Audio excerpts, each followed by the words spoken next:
How these five elements behave within you will determine just about everything. First thing that we need to do is to start cleansing the five elements. If you have mastery over the elements, you not only have mastery over the body, over the mind, over the very creation. Life will happen in magical ways.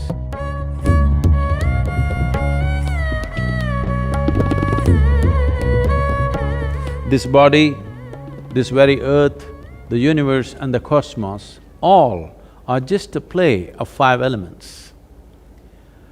This body's composition is such that 72% of this body is water, approximately 12% is earth, 6% is air, 4% is fire, and the rest is space or akash. How these five elements behave within you will determine just about everything. Bhuta means element. Bhuta Shuddhi means to become free from the taint of elements or to cleanse the element. It means to become free from the physical nature. Right now, the physiological and the psychological processes are having a complete grip over most human beings. What we call as our physiology is something that we accumulated. What we call as our psychological process, the whole content for this is also accumulated in the form of impressions. Between these two, who you are or existentially what is the nature of your being is completely missed. If one wants to access dimensions which are not yet in your experience, first thing that we need to do is to start cleansing the five elements so that in the purity of the elements, you distinctly know the difference between what is physical, what is psychological and what is existential.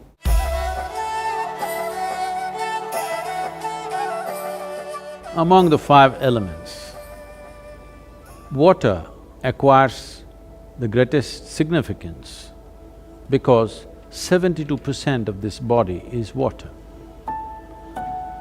If we take sufficient care about the water that we consume, not just in terms of its purity, it being bacteria-free and those kind of things, but the way the water is kept, in what kind of container you keep it, how you keep it, how you touch it, how you approach it. Because there is substantial scientific evidence today to show you that a thought, an emotion, a touch, these things can change the molecular structure of the water and can greatly alter the way water behaves within your system.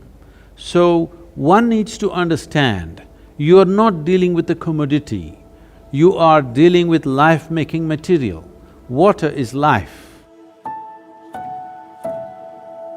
If you keep the water in a container which is metallic, preferably copper or an alloy of copper, and if you wash it with an organic substance and keep the water in a place where it is not touched by other smells and other substances, there is sufficient space around it, and when you approach it, if you can just hold this vessel with your hands with a certain sense of gratitude and reverence, because this is life-making material, and then consume it, you will see it will do wonders within your system.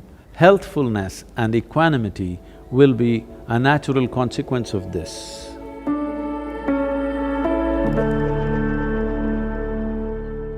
At least every day, if you can go and sit in your garden on the earth just for half an hour, simply talking to your friend, reading a newspaper, talking on the telephone, do whatever. Or if you can sit quietly, it's best. Just half an hour, you sit in your garden on the ground, you will see your health situation will change dramatically. I'm only talking about health because that's a tangible thing you can see. Other things are happening, but you may not be able to notice it. Many other processes are happening. So as far as possible, try to settle down on the floor. Those of you who have very unstable bodies, that is, you tend to fall sick very easily and, constantly those kind of things. If you just get off your cot and sleep on the floor, you will see it'll make a big difference. Just that much.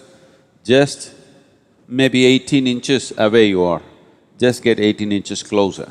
You will see it'll make a big difference in terms of reorganizing the system.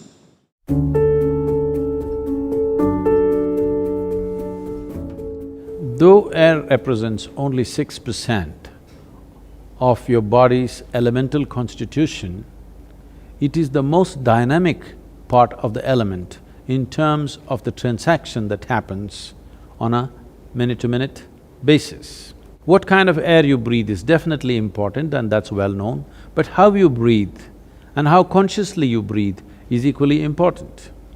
Especially those of you who are living in large cities, take a walk in the park, along the lake or the river or whatever is available to you. Something natural to be in touch with nature and to do something where breath will be in a dynamic state. This is not just for aerobic exercise, because constant exchange of air is happening from within and without, and the very intelligence in the body will take care of this, that when it senses the air is pure and alive, the way the body breathes is different. So if you remain in pure air, it's important that you bring breath to a dynamic state with a certain activity. You don't have to do too vigorous an activity, just enough to see that you're breathing deep enough, slightly deeper than normal is happening to you for a period of time. But on a daily basis, if you're not able to take yourself out within the house, you can do a simple yogic practice called Nadi Shuddhi to cleanse the breath.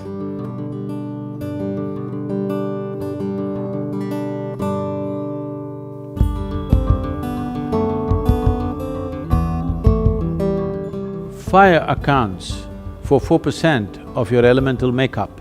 If you wish to use fire, you can light a fire with an organic substance like straw or firewood without any oil and stand facing the fire with your hands open and keep your eyes open for 3 minutes, then stand with your back to it, exposing your spine for 3 minutes. This will cleanse your aura and bring about a new sense of resurgence in the system. This is to rekindle and reconnect the fire within with the fires outside. This is the basis of all fire-based rituals in the East. If having a fire is not very practical for you, at least a lamp with vegetable oils or ghee, you light a lamp and be around this lamp, first face the lamp and sit, and then turn around and sit, so that the fire element within you gets rekindled.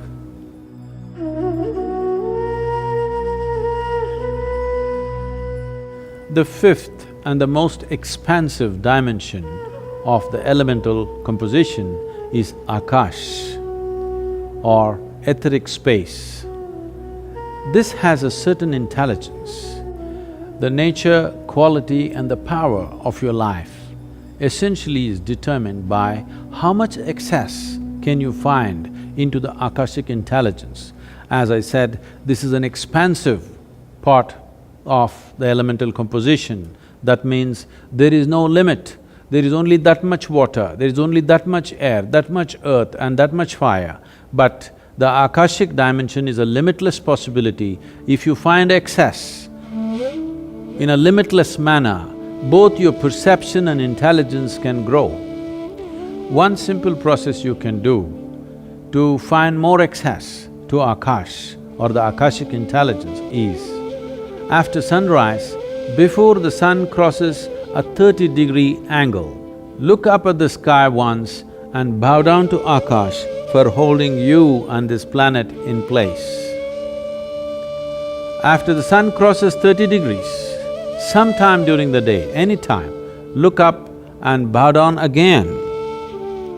After the sunset, within the 40 minutes after sunset, look up at the sky and once again bow down. You are not bowing to any imaginary gods up there, just to the etheric space around us, which is holding everything that we are in place. If you get the Akash to cooperate with your life energies, life will happen in magical ways. An intelligence that you have never thought possible will become yours. In terms of health, well-being, perception, knowing, everything, enlightenment, everything is handled if only you know how to keep these five elements properly. The most fundamental practice in the yogic system, which is the basis of everything else that we are doing,